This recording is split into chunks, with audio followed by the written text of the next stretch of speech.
Maya had always been invisible, and she liked it that way.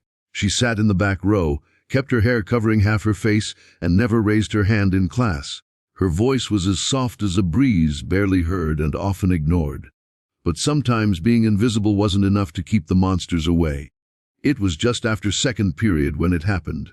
The hallways were thinning, and Maya was heading to the library like she always did during lunch, clutching her books tightly to her chest. That's when they showed up. The three girls who'd made her life a nightmare since the first day of freshman year.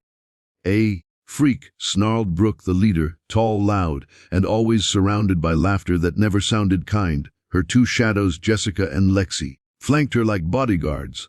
Maya tried to walk past them, eyes down, but Brooke grabbed her arm. "Not so fast, we need to talk."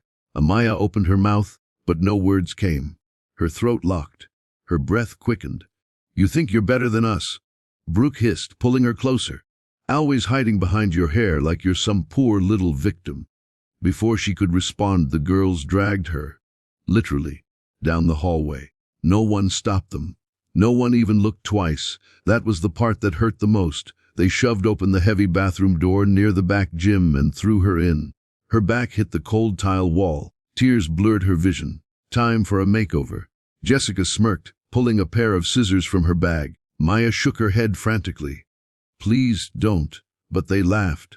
Outside the school, just beyond the back gym, a different kind of training was happening. Maya's father, Officer Daniel Reyes, was part of a tactical SWAT team that had been using the school's closed-off field and empty storage buildings for a training exercise. It was supposed to be a routine drill. They were simulating a hostage rescue, but what they didn't expect was a real cry for help. Inside the bathroom, Maya let out a scream, raw, desperate, real, and Daniel heard it. He knew that voice. It shot through his bones like lightning. "Wet," he barked into his comm. "That wasn't one of us." He ran. Every step toward the building made his heart pound harder.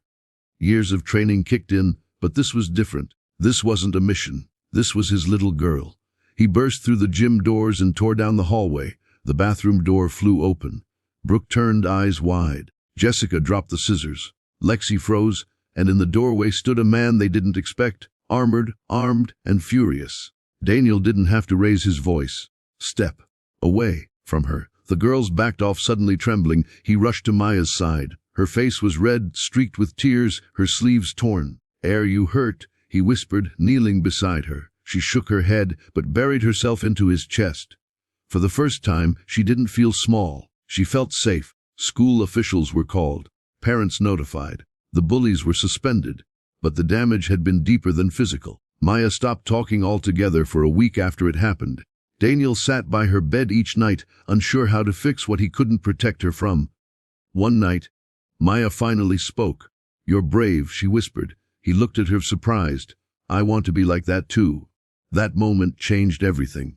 She asked for help. She started seeing a counselor. She joined a poetry club. At first, she only listened. Then, one day, she stood up and read a piece about silence and screams and courage that no one could see. The entire room went quiet. Then someone clapped. Then another. By the end, the whole class stood for her. The girl who once lived in the shadows now stood tall. The bullies transferred schools eventually. Not because they had to, but because people stopped laughing with them. Something shifted in the school after that day. Teachers started paying more attention. Students started speaking up. It was as if Maya's scream had shaken more than just her father. It had woken up a whole community. Months later, Maya stood on a stage at a school assembly, speaking to younger students. She wore a pin on her chest, her dad's old SWAT badge gifted to her on her birthday. "Sometimes," she said, her voice steady and loud, "you don't realize how strong you are until someone tries to break you. But you don't have to wait to find out. You're allowed to be brave now. You're allowed to speak up, and you're never ever alone."